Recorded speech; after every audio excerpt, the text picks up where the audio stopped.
Page 31, bouncing ball. What do we got going on here? Look out. It starts out in 5/8 time, but then you'll see in measure 4 it goes to 3/4 time, then back to 5/8 time, and back to 3/4 time. Well, let's talk about it. Let's get the notes and the fingering first here. In the right hand we have a D sharp, F sharp, because there's no sharps or flats in the key signature. So if you think, well, it's probably in C major, A minor, well, yeah, there's other possibilities. So let's just look at this carefully. You have here, and the next measure is C sharp, A sharp, and A sharp, F sharp. So if you're just using these notes, they don't sound that bad. And then you get to the 3/4 time, it's here. Well, so much for that. And then the next line, F sharp, here, here. Again, using these notes. And then you get 3/4 time. So much for that. Third line, it's here, G sharp, just using black keys. And then D sharp, the same thing, it's an octave apart. And then the last line, you F sharp, these. It's an F sharp major chord, and the next measure same thing, an octave higher, and then the next measure same thing, an octave higher, and the last note the left hand gets it. Speaking of left hand, treble clef, you're here C chord, and then up here an F chord, C chord, and then a C sharp, D sharp. Gotta love it, you just gotta love it. Next line is similar.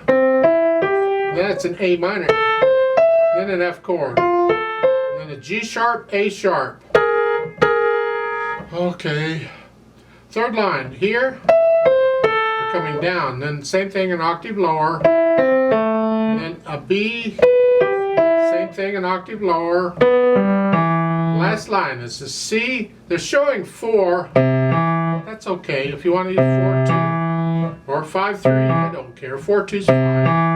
And that's bass clef, by the way. You got, yeah, okay. And then treble clef, octave higher, and the left hand gets that last C. That's C natural.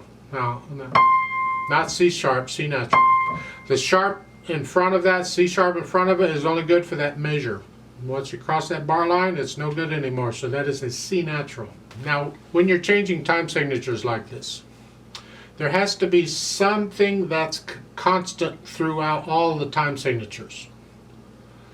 And so we have to figure out what that is. Well, in this case, I'll just tell you it's an eighth note. An eighth note is going to get the steady beat. Well, it's okay because at the beginning, 5/8, we're counting eighth notes. There's 5/8 notes in a measure. 1, 2, 3, 4, 5. 1, 2, 3, 4, 5. 1, 2. They're all eighth notes. But when you get to the 3/4 time, there's 2 eighth notes to a quarter note. So you're simply going to hold each quarter note out for the equivalent of 2 eighth notes. But it just gets, each quarter note is getting a beat. So the beat is changing, but the eighth note is steady. So at 1, 2, 3, 4, 5. And then when on the 3/4 time, it's 1, 2, 3. 1, 2, 3, 4, 5. 1, 2, 3, 4, 5. 1, 2, 3, 4, 5. 1, 2, 3. 1, 2, 3, 4. Because the eighth note is steady throughout all that. So really, really slow with the hands together, and connect everything right now. It's 1, 2, 3, 4, 5. So you got it. Since the right hand is playing the black keys, it's on top. Okay, and the hands are on top of each other. 2, 3, 4. And as the right hand is playing this, the left hand's got to move up here. Get ready. And then the next measure, you're down here. And then you're here. So you're working out the notes. And once you have the notes and you're fingering it, or you're moving around and all that, try and keep a steady beat. 1, 2, 3, 4, 5. 1, 2, 3, 4, 5. 1, 2, 3, 4, 5. 1 and 2 and 3 and 1, 2, 3. You see that? Between the 1, 2, 3 and the 1 and 2 and the eighth note is steady. That's what we're after here. Throughout this whole thing, just keep the eighth note steady and you're fine. So you work it out with the hands and you're moving it around and doing all kinds. Let's go down to the third line where you're up here.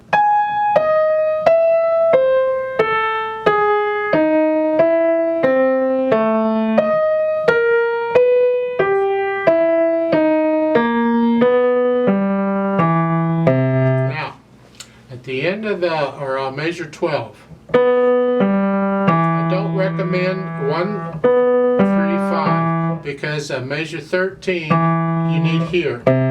So there I'm going to recommend 2, 4, and a 5, and then you can do a 3. This way they're all connected.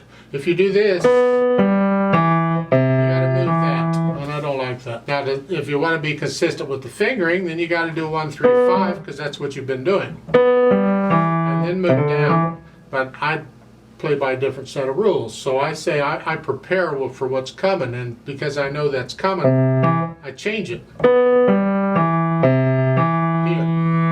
is what I suggest. So to start a measure 12 and go on, you're here.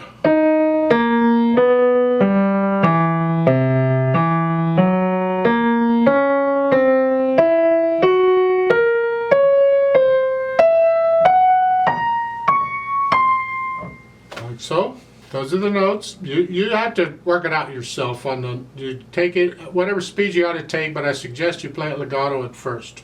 Get an idea, because when these hands are doing this, really you're only a half step apart between the hands.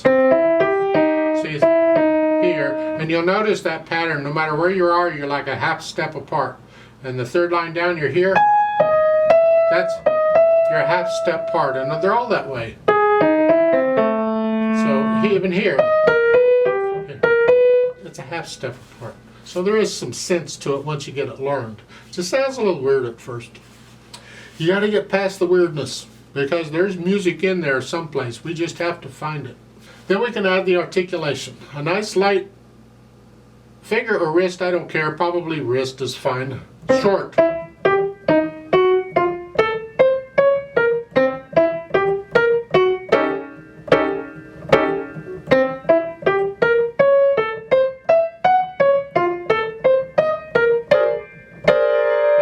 Half note at the measure 8, that's not staccato, that's an accent, and hang on to it. Here, and then back to the staccatos.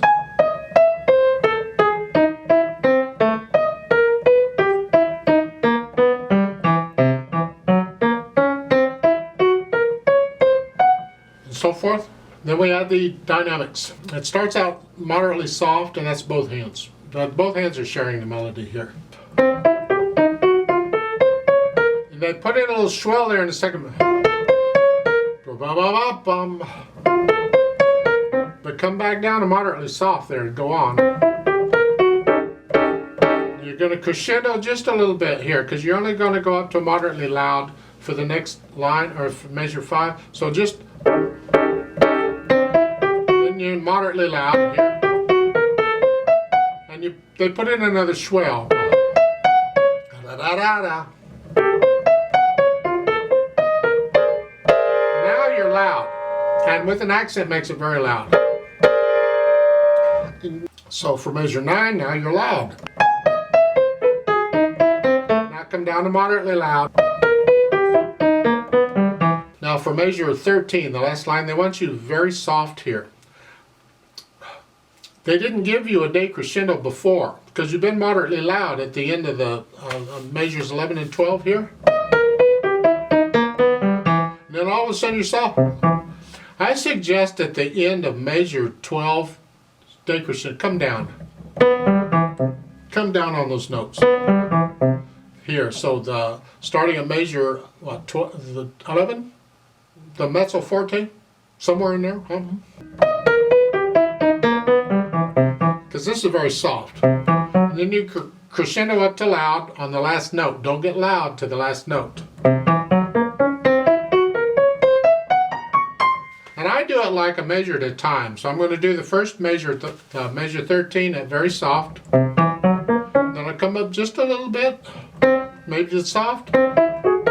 And then I start this moderately soft and go up to moderately loud. Loud. See, I saved most of the crescendo for the end. You don't, a crescendo or a decrescendo is not a straight line. It's very little motion, very little change at first, and then as you get to the end of it, there's where most of your change happens. You shape it, is what we call it. So start out very soft, and end it loud. I missed it, but that loud, really. Just use your imagination. That was loud. Yeah. And that's the idea. Now, because it's so fast, it is a fast piece. They're saying quarter notes are equal to that. Means the eighth notes is up in the 200s somewhere. I don't know about that. I guess it depends on how big the ball is, because this is bouncing along quite a bit, actually. The ball's kind of bouncing. I don't know.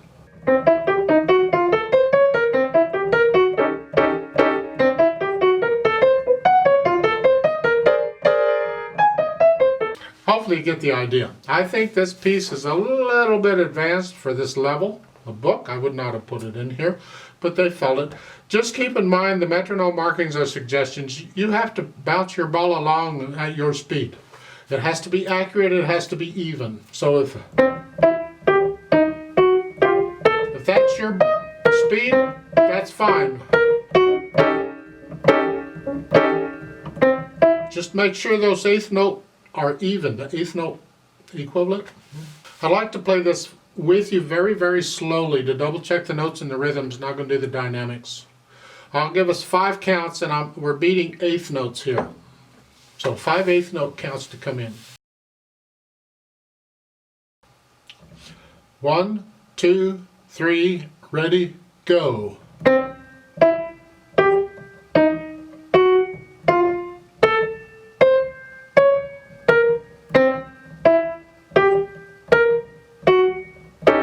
And 2 and 3 and.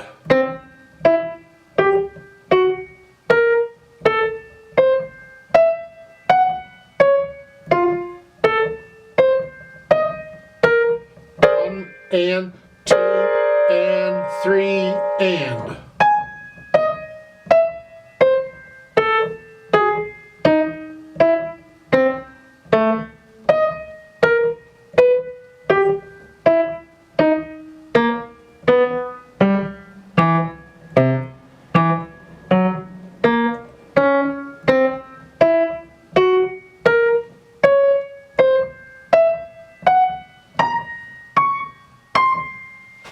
And you're done.